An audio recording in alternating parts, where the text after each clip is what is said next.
Okay, cool.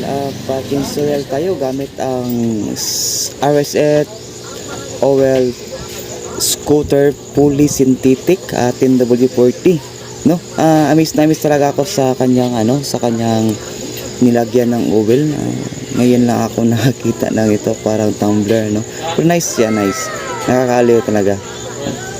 Unique na unique ang kanyang design. At bukod sa design, anong performance ang pwede itong maibigay sa ating mga motor, no?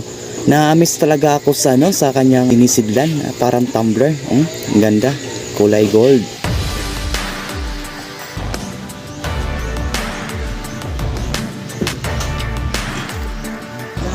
Pula pa kaya atong oil mga kol, pula-pula pa din siya, hindi kayo siya gamit kayo.